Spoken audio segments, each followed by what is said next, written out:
Hello, you're watching Eye on Africa here on France 24. I'm Rochelle Harrison-Pless. Good to have you with us. The headlines. A new direction for Ethiopia. Opposition leader Berhanu Nega returns home after several years in exile and says he's ready to work with the government. He talks to France 24 about his hopes for the country under Prime Minister Abiy Ahmed. Top secret drone strikes in the heart of the Sahara. The CIA gears up to launch operations against extremist militants from a new airbase in Niger. And as millions around the globe gear up for World Cleanup Day, our reporters meet those in South Africa rolling up their sleeves as recycling becomes a vital money spinner for local waste collectors. Thanks for joining us. Back on home soil, after more than a decade in exile, Ethiopian opposition leader Berhanu Nega says his party will work very closely with the government in a collective bid to stabilise the country.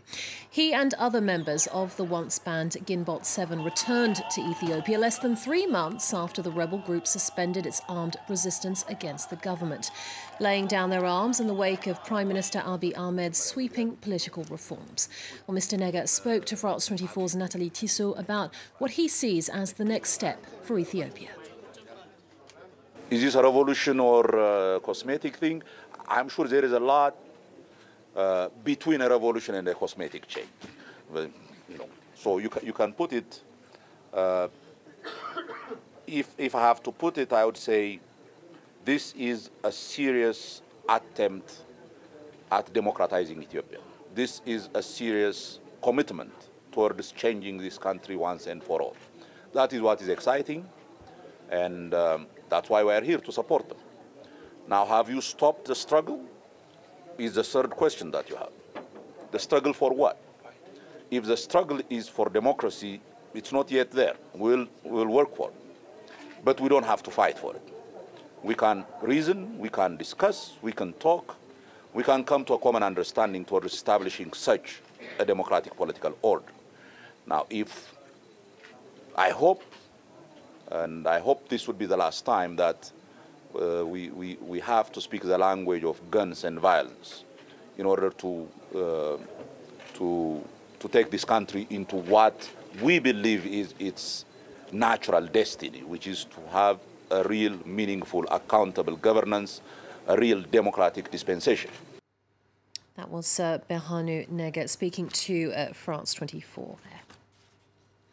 Now, a massive explosion has rocked the Somali capital. At least 6 people were killed and 16 others injured when a car bomb went off outside a local government office in Mogadishu.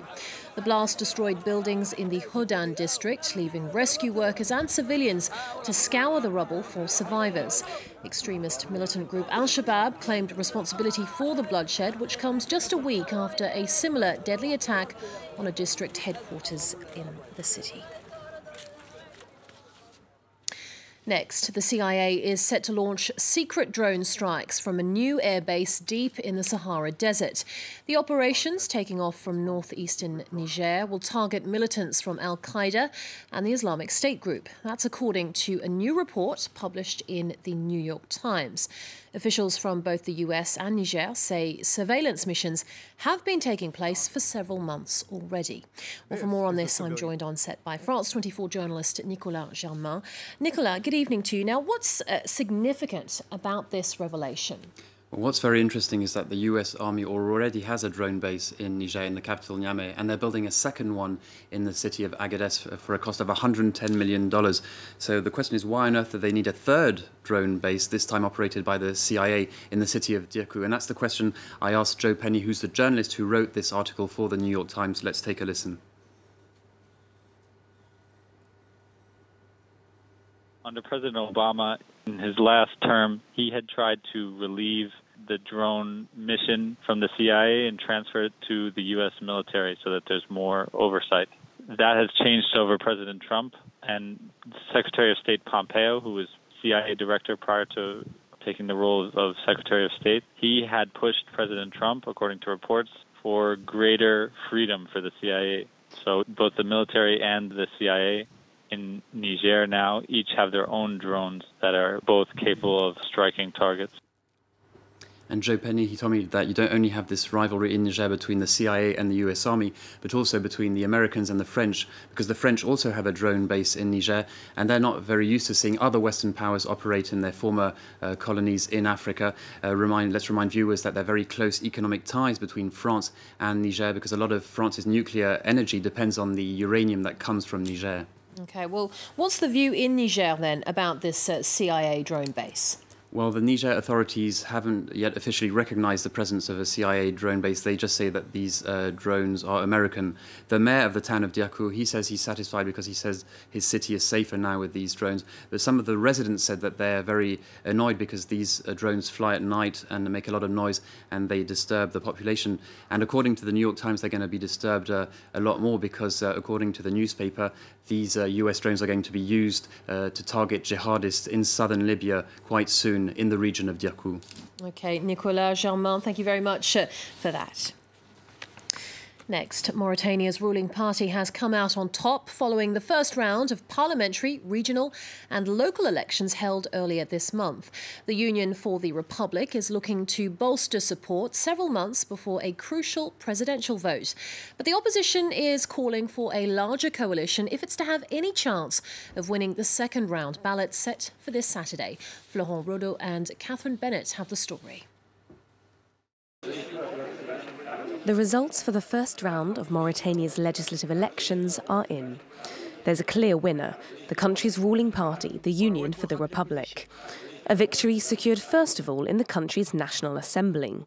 Of 157 seats, 131 were filled in the first round, 67 of those by the ruling party. The Islamist party Tawassul trailing behind with only 14 seats. The elections represent the last hurdle for incumbent President Mohamed Ould Abdelaziz before next year's presidential election. Almost 3 in 4 Mauritanians voted in the first round. The second round of voting takes place this coming Saturday. Aziz, who came to power in a coup in 2008, has been accused of human rights abuses in the past. He said he would not seek a third mandate, which would be unconstitutional, but statements by his supporters leave some suspecting that he might. And finally, this Saturday marks World Cleanup Day, uniting the planet for one massive cleanup from city streets to beaches and parks. Millions of volunteers in some 150 countries will do their bit for the fight against global waste. Now, in South Africa, recycling rates are on the rise, with the waste management industry expanding and evolving rapidly. Recycling plays a big role in the country's economy and provides a crucial source of income for thousands of South Africans. Caroline Dumais and Stefan Carstens went to meet some of them. Sakiwa gets behind the wheel every morning and heads out in search of collectors of recyclable waste. And in the townships of South Africa, they're becoming increasingly common. Their bags are weighed before being taken away, as the collectors are paid by the kilo. A bag of 20 kilos is worth less than €1, but for someone without a job, it's a welcome sum.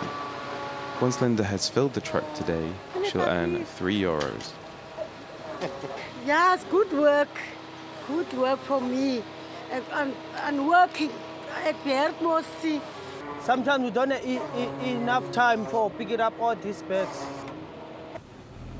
Making a living is a race against the clock for this team, whose goal is to bring in 15 tons of waste every day. John, the boss, now provides a living for 9 people. People don't have anything, no food at the house, and they come and they actually demand that we collect the stuff immediately. It's poverty that has led to the rapid development of this informal sector. 6 million bottles are collected every day, some 65% of all the bottles used in South Africa, a record figure that allows waste management companies to reach recycling rates that, per capita, are better than in the United States. More important than that is that 96% of the bottles that we collect in South Africa are beneficiated here locally into new products. South Africa's recycling industry is 10 times as big as 10 years ago. From the upmarket neighbourhoods to the poorest suburbs, plastic bottles are ever thinner on the ground. I'll have more Eye on Africa in around 45 minutes' time. Stay with us here on France 24. Lots more news coming up with Mark Owen up next.